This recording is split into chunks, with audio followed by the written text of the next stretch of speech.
Porque não consegue o PSD convencer os eleitores, é a jogada da semana, na segunda parte do Fora do Baralho, já a olhar para o novo ano, que traz eleições. Já estamos em clima de pré-campanha, vai ser assim durante quase mais 2 meses e meio, e estaremos fora do baralho todas as semanas para ir lançando cartas para a mesa com a Susana Peralta, o Luís Aguiar Conraria, o Jorge Fernandes e o João Marcos de Almeida. O João hoje não pode estar connosco, mas volta já daqui a pouco, já em 2024.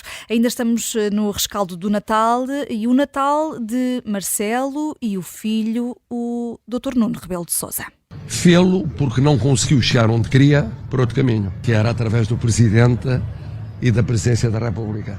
Tenho muita pena não ter sabido há 4 anos e tal, porque era nessa altura que eu devia ter sabido.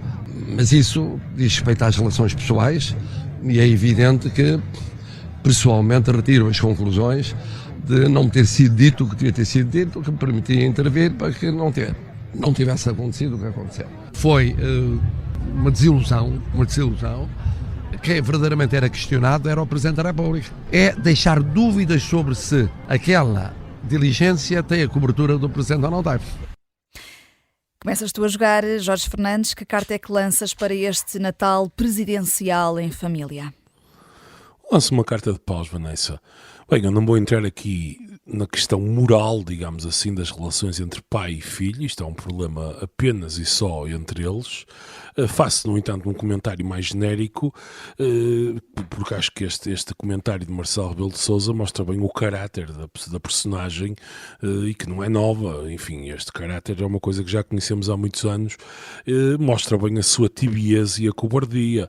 E é triste que o Presidente da República de Portugal não tenha a coluna vertebral para assumir as suas ações e utilize o próprio filho como escudo político.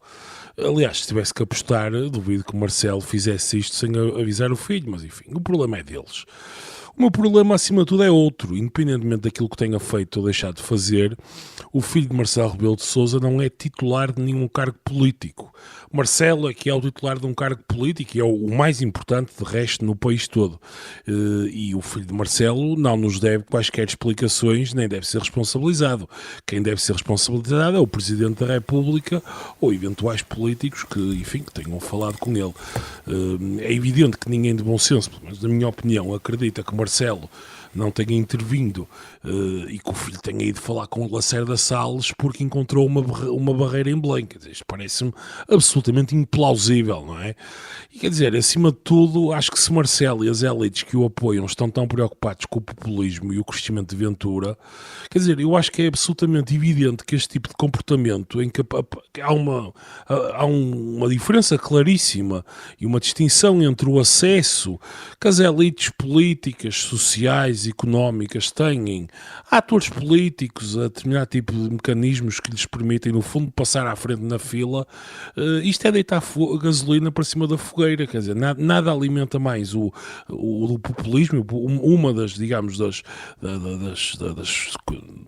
bastiões centrais do populismo é esta criação da ideia entre o eles e o nós, a ideia de uma casta protegida e que se protege a si própria, e este tipo de comportamento só protege as pessoas, só protege as elites estabelecidas e alimenta o populismo. E, portanto, Marcelo Rebelo de Sousa aqui está a tentar matar definitivamente a polémica, atirando o filho para debaixo do autocarro. Enfim, o que eles fizeram é um problema deles, pessoal, é completamente indiferente. Agora, Marcelo Rebelo de Sousa é que é o titular do cargo político e é ele que tem que dar as explicações cabais sobre tudo isto. Não são os médicos, não é o filho. Tem que haver um esclarecimento total dos atores políticos, no fundo, que estiveram envolvidos nisto. Que é Mas Marcelo. Seria importante também ouvir o filho. O PS chumbou essa audição no Parlamento.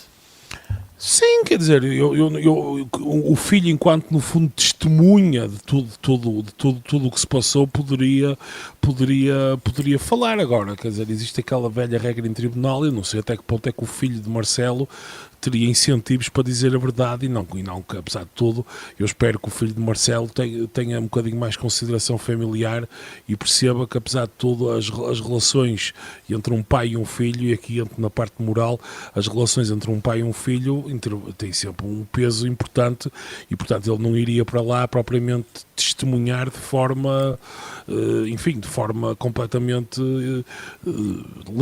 lícita, no sentido de que, portanto, não iria testemunhar de forma completamente independente, quer dizer, apesar de tudo, iria estar a falar do seu pai, que por coincidência é Presidente da República. Portanto, enfim, eu percebo o interesse de ouvir o Dr. Nuno Rebelo de Sousa, mas também percebo que seria uma audição muito provavelmente que iria ser pejada de um conjunto de dificuldades éticas para a pessoa que testemunha. Mas, quer dizer... Jorge, mas por esse critério não se ouve ninguém, quer dizer, sempre se chama alguém a uma comissão parlamentar de inquérito, são pessoas interessadas, não é? Sim, são pessoas, eu percebo. Quando chamaste o Hugo Mendes à CPI para falar da TAP, ele obviamente que tinha todo o interesse em se proteger. Quando chamaste o Galamba, ele tinha o interesse em se proteger. E por aí fora. E todos os devedores na comissão de inquérito, por exemplo, à Caixa Geral de Depósitos, não é? Quando tu chamas as pessoas que devem milhões de euros...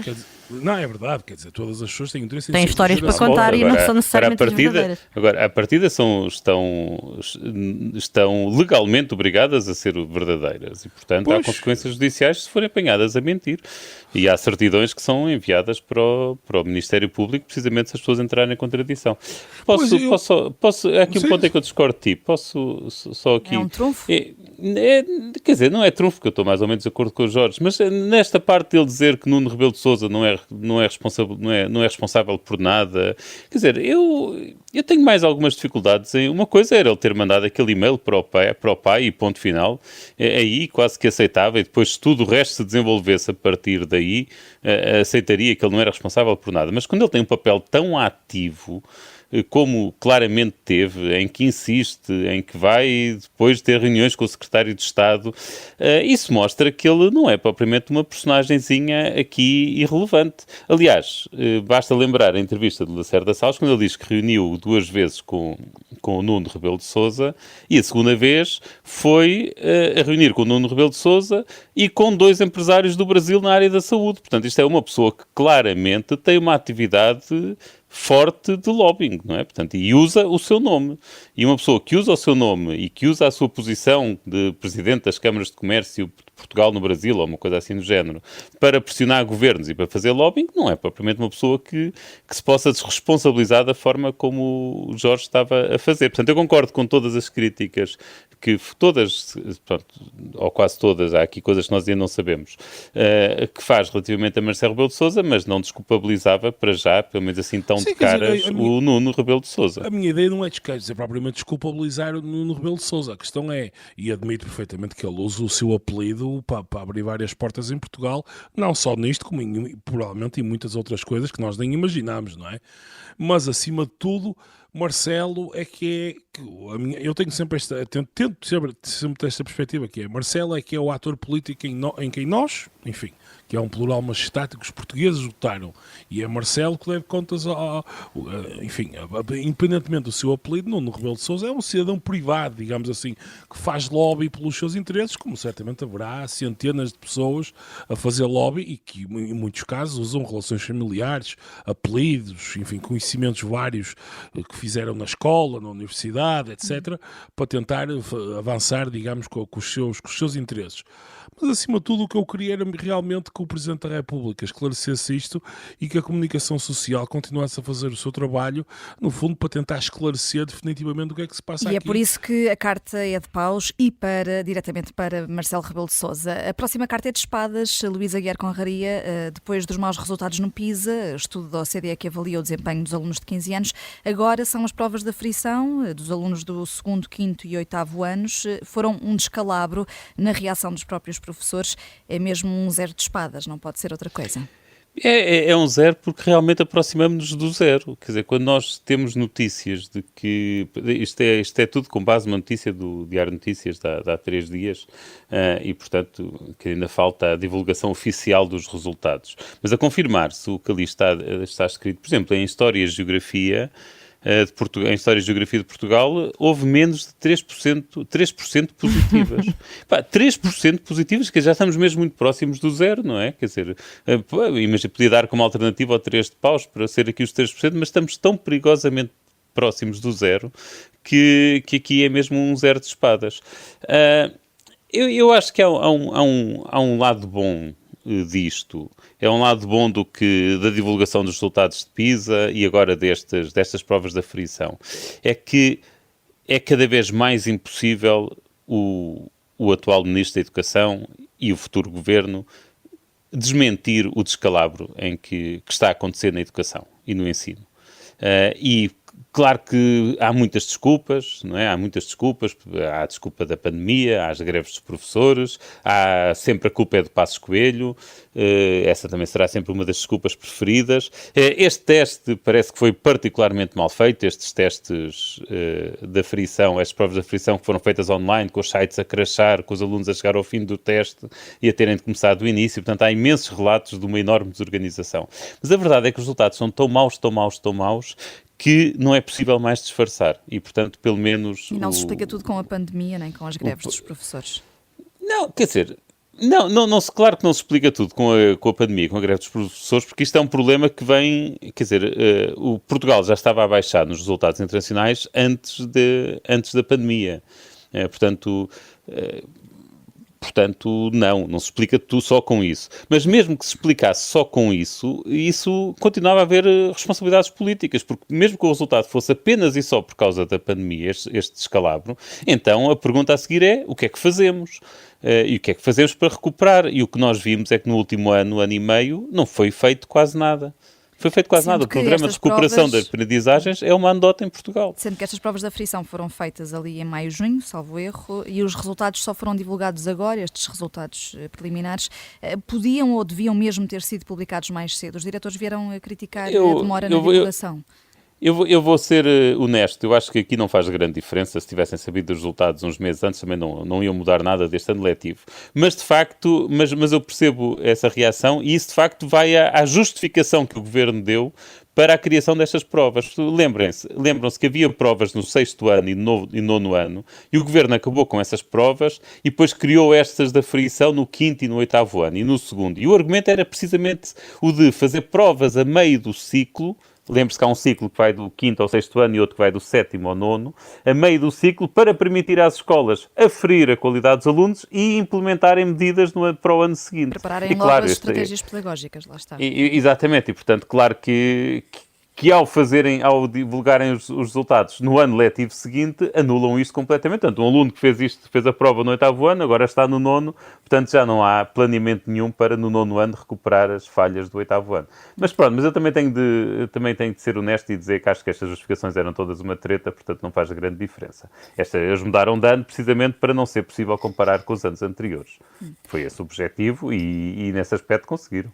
A última carta desta primeira parte é de Copas e é da Susana Peralta e para Odete Santos. Foi deputada do PCP durante 27 anos, membro do Comitê Central, uma mulher combativa e de causas, Susana. Sim, vou deixar aqui as minhas copas para a Odete Santos por ter sido uma mulher verdadeiramente pioneira no contexto político português, numa altura em que as mulheres ainda são bastante secundárias, mas numa altura em que eram muitíssimo mais secundárias na participação nos cargos políticos, e Odete Santos foi deputada durante 27 anos e pelas causas que defendeu, e depois vou citar aqui um discurso dela acerca da interrupção voluntária de gravidez, por causas eminentemente feministas também, não é? Que na verdade, enfim, sendo ela uma pessoa do PCP, é até curioso, porque o PCP tipicamente está mais preocupado com as fraturas de classe do que com as fraturas identitárias, mas Odete Santos junta as duas de uma maneira muito acutilante e eu acho também muito interessante para o debate político. E, por exemplo, a IVG é claramente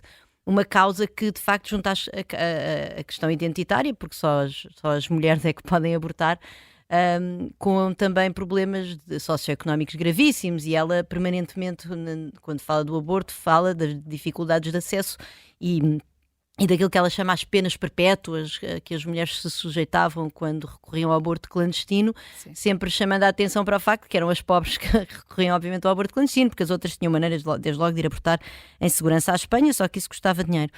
E depois também a Odete Santos nunca se coibiu de ser espalhafatosa, de ser uma pessoa que tinha aquela intervenção pública, fazia coisas na televisão e era atriz e tinha aquele cabelo com aquela cor, e isso era tantas vezes tão mal visto, não é? Porque de facto, e isso eu acho também que nós, apesar de tudo, evoluímos, estamos em 2023, mas que ainda há muito esta visão da sociedade que remete a mulher para uma certa imagem de ser recatada e de não aparecer num sítio e, no fundo, a tomar um lugar desproporcional de ser o centro das atenções. E a Odete Santos era isso de uma maneira tão brilhante e tão desconcertante que eu queria também deixar aqui as minhas copas um bocado de punk para punk, não é? Obrigada, Odete, por nos teres deixado este legado das mulheres poderem chegar com cabelo de qualquer cor, de gritar, dizer disparates, não?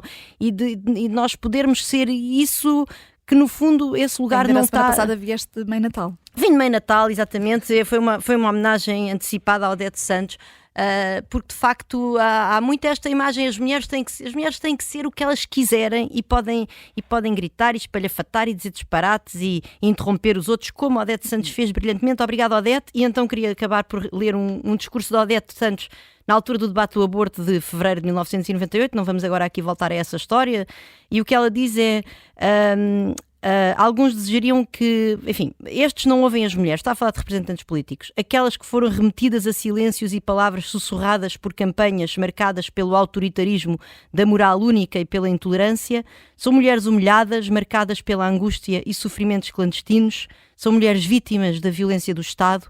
Aqui não somos mais do que a sua voz, aqui lutamos pela dignidade, disse. E são estas as palavras de Odete Santos. O Jorge Fernandes assiste as tuas copas e o Luís Aguiar Conraria não só assiste, como quer acrescentar alguma coisa também, rapidamente. Queria mesmo sublinhar que ela é uma representante dos grandes deputados que a Assembleia da República teve. Não foram muitos, mas foram alguns.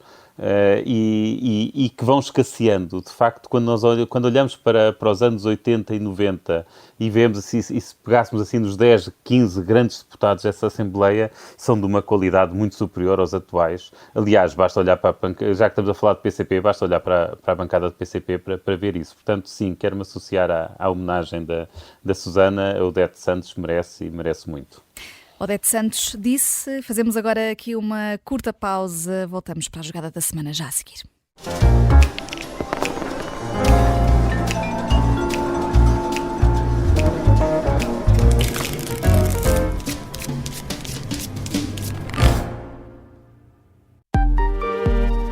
Estávamos na brincadeira e ele, de repente, conta-nos que ia desviar um avião. Este é o Piratinha do Ar. Abriu a porta, entrou por ali dentro e apontou-nos ar. Uma série para ouvir em 6 episódios que faz parte dos Podcast Plus do Observador. É narrada por mim, Margarida Villanova, e a banda sonora original é de David Fonseca. Os Podcast Plus do Observador têm o apoio da Onda Automóveis.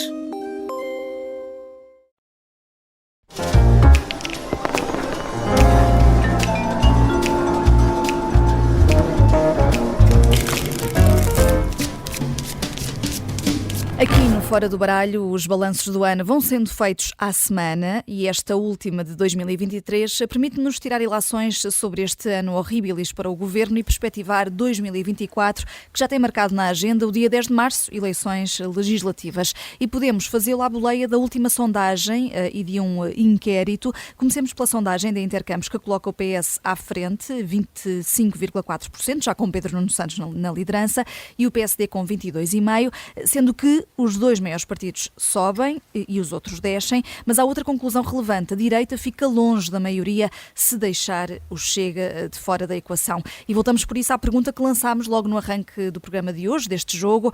Porquê é que não consegue o PSD convencer os eleitores, Luís? Pois, é uma pergunta difícil de responder. Quer dizer, ou se calhar é demasiado fácil, mas uma pessoa tem medo depois de estar aqui a insultar pessoas. Quer dizer, o PSD não convence porque as pessoas não têm confiança na sua liderança. É a única explicação razoável, quer dizer, com um ano, depois de anos tão difíceis, de uma queda de governo, até de certa forma traumática, que ainda está por perceber as consequências de longo prazo para o nosso país, que tem a queda de mais um governo, ou a queda de um governo com base em motivos essencialmente judiciais. O PSD não conseguir deslocar-se, não conseguir estar à frente nas sondagens, é porque as pessoas olham para o PSD com desconfiança, ou seja, quando se acusa, e de forma e corretamente, quando se diz que o PS tem um problema com a corrupção, e isto neste momento é tão óbvio que penso que ninguém negará isso, se as pessoas veem o PSD igualmente, ou se têm tão má impressão do PSD, é porque as pessoas também pensam que se lá estivesse o PSD seria igual. E, portanto, quer dizer que as atuais lideranças não conseguem limpar essa imagem, além de não conseguirem apresentar um projeto para o país, em que uma pessoa perceba exatamente o que é que o PSD vai fazer diferente. Eu ainda não consigo perceber o que é que o PSD, o que é que Luís Montenegro pretende fazer diferente nos próximos anos, caso seja governo. A esta distância das eleições, estamos a 2 meses e meio, menos do que isso, Jorge, podemos dizer que, de facto, o líder do PSD já devia ter feito mais caminho, feito para convencer os eleitores, até tendo em conta que, como também recordava aqui o Luís, a forma como o governo caiu. Bem, eu parcialmente concordo com aquilo que o Luís está a dizer, mas acho que nós não somos só nós aqui no Fora do Baralho, acho que em geral continuamos todos a fazer análise para pensar num país e num sistema partidário e de competição política que acabou. Houve uma altura em que os dois principais partidos, o PS e o PSD, à esquerda e à direita, de facto tinham um predomínio e conseguiam ser os partidos completamente destacados na sua área política. E aquilo que me parece, quer dizer, analiticamente, aquilo que me parece, muito honestamente, é que a direita reconfigurou-se completamente e que o PSD, a ideia do PSD sozinho a conseguir um resultado eleitoral que de facto o coloque de forma destacada à direita, provavelmente esse tempo não regressa mais, ou pelo menos, quer dizer, não regressa mais, pelo menos previsivelmente no curto, médio prazo. E o que nós temos, de facto, e aquilo que disseste, Vanessa, no início, para mim, é a pedra de toque de tudo isto, que é, tu disseste bem, a direita não tem maioria sem o Chega.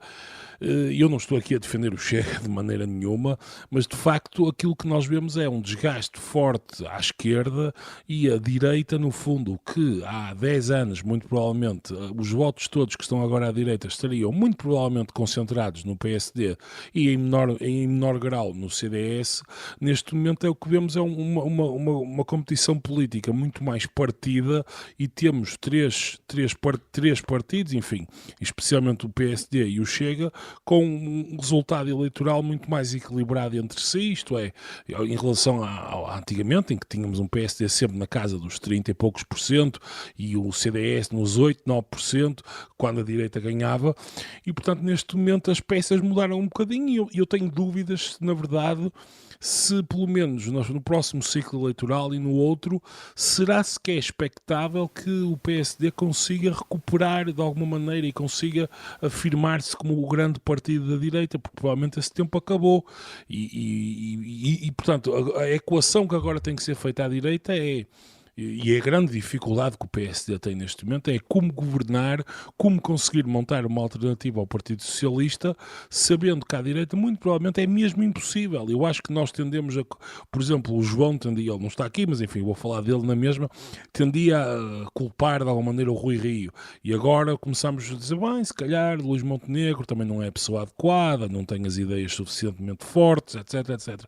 E isto não é tentar desculpar Luís Montenegro. Eu acho que estruturalmente houve uma alteração na competição política que faz com que o PSD muito provavelmente esteja não vou dizer no seu limite de crescimento, mas próximo disso crescerá mais 2, 3 pontos percentuais, porque depois tem ali o Chega e a Iniciativa Liberal, que são dois partidos que têm uma força que o CDS historicamente nunca teve.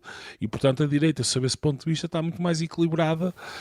Isso, claro, cria grandes dificuldades no dia a seguir às eleições, naturalmente, porque, vamos ver, se o Chega fosse um partido coligável, digamos assim, esta conversa não existiria. A direita tinha uma maioria absoluta e, enfim, o PSD faria governo e, portanto, estaria numa posição mais equilibrada em relação ao Chega, em vez de ser um PSD hegemónico, enfim, e, portanto, haveria aqui uma coligação natural. Agora, o problema da direita... Jorge, deixa-me fazer-te uma pergunta. Mas se o Chega fosse um partido coligável, teria ele próprio a força que tem, ou ele tem a força que tem por ser antissistema? Ou pelo menos durante grande parte da sua vida ter-se apresentado como tal? Não, isso é uma boa pergunta. Quer dizer, a minha resposta honesta é não sei. Quer dizer, de facto, em princípio, eu tenderia a pensar que grande parte da força do Chega, na verdade, vem de ser precisamente antissistema. Quando o Chega se transformar, aliás, por isso é que eu acho que muito provavelmente a melhor maneira de esvaziar o Chega seria fazê-lo passar pelo governo num ciclo e rapidamente aquilo se esvaziaria por vários motivos, por absoluta indigência dos seus quadros políticos, incapacidade e por, quer dizer, manifestamente não há ideias ali e, portanto, muito provavelmente o Chega o que temos é esse voto antissistema e que se esvaziará, eu penso eu, a curto, médio prazo. Mas o problema do PSD fundamentalmente é esse, quer dizer, e no fundo nós estamos todos a discutir o PSD com o quadro analítico de um sistema partidário que já não existe mais, que era um quadro pré-2019, se vocês quiserem. Sendo que há liberais, nesta altura, Jorge, que se calhar não são tão liberais quanto isso, que estão a colaborar com o programa eleitoral do Chega. Nós contamos isso no Observador hoje também. Pessoas que saíram da Iniciativa Liberal. Pois, eu acho que, antes de passar aqui a palavra aos meus colegas, eu acho que a Iniciativa Liberal poderá ser a surpresa negativa destas eleições. Há um ano atrás, talvez, ou há uns meses atrás, haveria a ideia de que a Iniciativa Liberal poderia crescer imenso e poderia até tornar-se ali um bloco forte, mas tem cometido, na minha opinião, vários erros.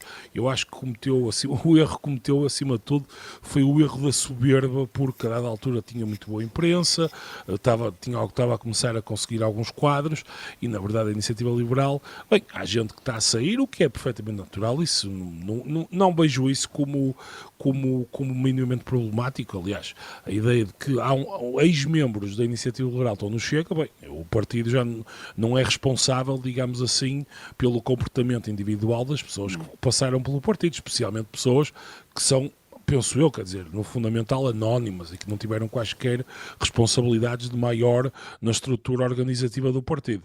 Portanto, sob esse ponto de vista, isso não me parece minimamente problemático. Mas deixa-me só terminar dizendo que eu apostaria aqui que a Iniciativa Liberal não vai perder em relação ao que tem, mas vai ter uma subida provavelmente muito menor e mais tímida do que aquilo que o próprio partido pensaria há uns meses. E estamos no sítio certo para apostar, precisamente. Já falámos dessa sondagem. O inquérito também da Intercampos, barómetro de dezembro, revela que nem Pedro Nuno Santos nem Luís Montenegro convencem o eleitorado. 31% dos portugueses respondem que não querem nenhum deles. Susana, estas eleições vão jogar-se nos indecisos e na tentativa de captar o voto útil?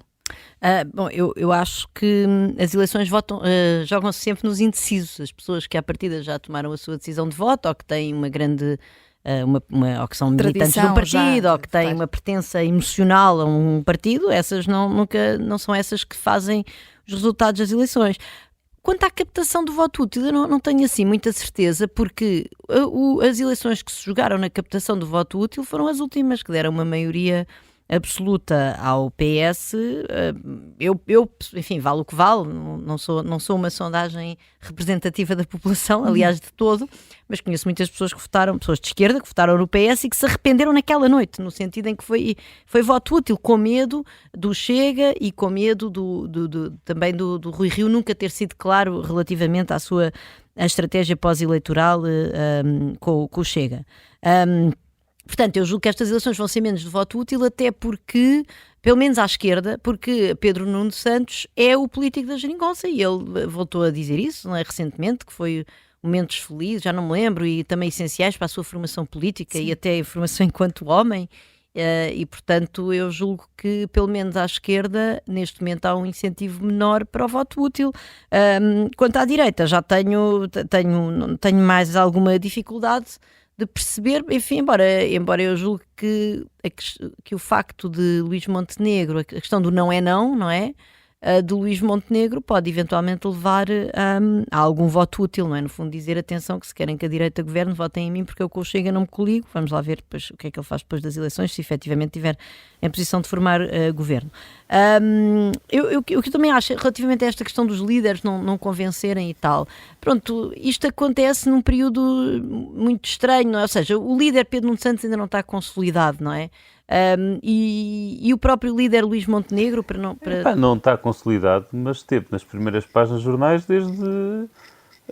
desde o fim do ano passado. Quer dizer, foi no fim do ano passado que veio o escândalo do fez esta semana um ano, sim. Sim, faz um ano. Desta semana, sim. Quer dizer...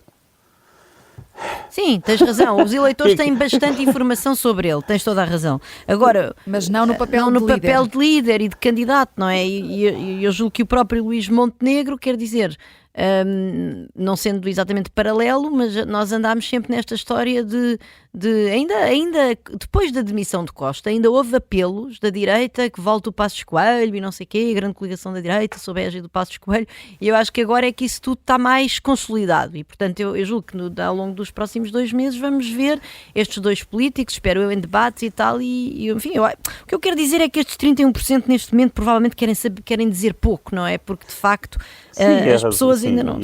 É desse ponto de vista que eu quero dizer. Jorge, ganhe quem ganhar, estas vão ser eleições sobretudo de 2 blocos, direita e esquerda, tendo em conta até o que as sondagens nos vão revelando? Sim, eu acho que um dos problemas que a política portuguesa teve, e isto já vem um bocadinho até antes do António Costa, mas António Costa acentuou isso, acho que vem do tempo de José Sócrates, no tempo de, até digamos, pré-José Sócrates havia, apesar de tudo, um entendimento das elites políticas do centro, digamos assim, PS, PSD, sobre um conjunto de coisas estruturais. Sócrates polarizou de tal maneira a política portuguesa, a sua própria figura, etc., criando ódios e amores, naturalmente, e depois Costa, com a geringonça, definiu completamente a ideia dos blocos, não é? Quer dizer, porque Portugal sempre, historicamente, tudo foi desenhado para que os governos minoritários fossem uma possibilidade muito real e fossem uma possibilidade que funcionaria. Aliás, isso seria o natural agora, pelo menos na minha opinião, que se o PSD ficasse à frente nas eleições, formasse um governo minoritário, naturalmente, como o PS ao longo dos anos formou durante muito tempo. E, portanto, é pena que Portugal que estejamos a caminhar numa direção de polarização política em que ambos os lados percepcionam o outro lado e a sua vitória como um potencial perigo para a democracia. Aliás, a retórica que vemos utilizar, por exemplo, há muito grandes partes da elite do Partido Socialista neste momento não se cansa de dizer que o PSD é igual à Iniciativa Liberal e que esta, por sua vez, é igual ao Chega. Portanto, estão a tentar amalgamar a direita toda, porque são todos como ao Chega. E isto não beneficia ninguém, porque o Partido Socialista deveria, ou as elites do Partido Socialista deveriam compreender que a manutenção do sistema político e partidário depende, acima de tudo, do PS e do PSD. E que estes 2 partidos é que, no fundo, criaram a democracia tal como nós a temos hoje, com as coisas boas e coisas más que ela tem, atenção. Portanto, eu percebo que existe um certo encantamento no PS com a ideia de poder continuar no poder quase, enfim, ad eternum, mas é importante para a própria salubridade da democracia portuguesa que possa existir de alguma maneira esta rotação de poder, e eu acho que o facto das elites do PS estarem a tentar colar continuamente o PSD ao Chega, especialmente, não ajuda nada e, portanto, até porque descredibiliza a ideia do potencial governo minoritário do PSD. Olhando para a discussão que é preciso haver, pública, de propostas, vem aí uma campanha eleitoral. Luís, apostas numa campanha de esclarecimento sobre áreas cruciais ou nem por isso? O PSD parece estar a recuar, quer no TGV, quer no aeroporto, só para dar aqui um exemplo, e neste caso lá se vai o consenso prometido entre os dois maiores partidos. E o caso do aeroporto, e são casos extraordinários, mas então na questão do aeroporto chega a ser ridículo, quer dizer, quando Luís Montenegro promete uma decisão, ou promete comunicar a sua decisão para umas semanas depois das eleições, isto é o cúmulo do fugir ao rabo, de fugir com o rabo à seringa, quer dizer, ele que faça isso umas semanas antes, para as pessoas quando votarem saberem o que é que ele quer fazer. Quer dizer, é uma coisa perfeitamente, é quase antidemocrática ele anunciar que vai formar opiniões umas semanas depois das eleições. Quer dizer, se fosse tipo um ano ou dois depois, é porque precisava de estudar. Agora, umas semanas, claramente que as pode tomar umas semanas antes, se quiser. Eu acho estes dois casos, agora acrescentámos o do TGV, problemáticos para a liderança de Montenegro, e acho que podem ajudar a explicar a sua impopularidade, porque se tratam de dois casos em que a informação está toda pública, a discussão demorou muito tempo, as decisões ou os documentos estão todos bem fundamentados, a transparência é máxima, quer dizer, isto é daqueles casos em que a administração pública trabalhou bem, em que o governo, em acordo com as oposições, trabalhou bem. O Plano Ferroviário Nacional já foi discutido, já esteve em consulta pública, câmaras do PSD participaram, e depois disto tudo vem dizer que é preciso adiar e é preciso estudar. E isto perturba-me por dois motivos. Quer dizer, os dois motivos estão relacionados. Isto dá a entender que, de facto, é uma cedência do PSD ao José Luís Arnaud da ANA. E a interpretação, quer dizer, o TGV faz, obviamente, concorrência à aviação, portanto, faz concorrência aos aeroportos. Já sabemos que a localização que foi indicada pela Comissão Técnica Independente não corresponde, não é aquela que a ANA desejaria, e parece que o PSD prescinde, ou Luís Montenegro prescinde de ter dois pontos das maiores fragilidades de Pedro Nuno Santos, prescinde de os atacar. Quer dizer, são as grandes fragilidades de Pedro Nuno Santos, é a questão do aeroporto, a forma errática como lidou com o assunto, a forma como andou por fazer despachos enquanto o Primeiro-Ministro estava em reuniões da NATO incontactável. O caso da ferrovia é mais um grande flop dele enquanto Ministro. A única coisa que fez foi a ferrovia, que era a sua grande paixão. Na verdade, quer dizer, ao fim destes anos todos, é pouco mais do que encomendar umas carruagens usadas, e Luís Montenegro prescinde de atacar o principal ponto fraco de Pedro Nuno Santos, não se sabe bem em nome de quê. Ora, se não se sabe bem em nome de quê, uma pessoa pensa que é por interesses obscuros. E então voltamos ao início da conversa, porque é que o PSD não sobe nas sondagens. Acreditas, Susana, que depois das eleições, as contas políticas já feitas, o governo decidido, seja ele qual for, o PS e o PSD possam voltar a sentar-se à mesa e chegar a um consenso nestes dossiês estruturais e a decisões concretas? Quer dizer, eu estou um bocadinho cética disso, porque relativamente ao aeroporto, esta Comissão Técnica Independente já era esse acordo bipartidário e agora o PSD está a roer a corda. E relativamente ao TGV, segundo as notícias que eu li sobre esse assunto, parece problemático porque há um prazo agora em janeiro de 2024 para candidatura a fundos europeus específicos para o Rail Europe, ou lá como é que se chama, enfim, para a ligação, para a conectividade intra-europeia de redes de ferrovia, que segundo o Governo, se nós não formos ao concurso agora em janeiro de 2024, perdemos o acesso a esta linha de financiamento, depois haverá outras mais tarde, mas depois já há outros países, enfim, há aqui uma oportunidade que o PSD aparentemente contesta, mas eu fico em pânico. Eu penso, então, mas como é que nós estamos no dia 29 de dezembro e os dois principais partidos deste país não fazem ideia, não fazem puto ideia e nos contam estas histórias para saber se realmente há ou não há um prazo que se esgota em janeiro. E eu devo dizer que já em março a Comissão Europeia recusou o primeiro concurso para o TGV, porque supostamente os prazos eram irrealistas, tendo em conta a imaturidade do projeto. Nós andamos há 20 anos a falar do TGV e já agora nessa altura era Pedro Nuno Santos era Pedro Nuno Santos o Ministro das Infraestruturas, o que junta ao que o Luís disse relativamente a isto serem pontos fracos do Pedro Nuno Santos, que Luís Montenegro podia agora aparecer com uma visão clara. Isto são projetos estruturantes para o país, e o nosso país tem um atraso infraestrutural. E, portanto, eu sei lá se eles vão entender depois, eu não faço ideia, eu acho que andam todos a brincar aos países. Isto em termos de decisões, como diria o outro, mete-se o ano novo. O outro, eu queria aqui citar o Bruno Nogueira, que tinha no seu tempo das crónicas de rádio, mas mete-se o ano novo aonde? E deixa essa pista de reflexão para os nossos ouvintes. Mete-se o ano novo, Carnaval, depois a Páscoa. Logo se vê se no próximo Natal teremos um Portugal de decisões. Nós decidimos sempre, já sabem, voltar às sextas-feiras, ao meio-dia, para uma jogatana aqui no Fora do Baralho. Eu sou a Vanessa Cruz. Bom ano aos 4 ases e aos nossos ouvintes.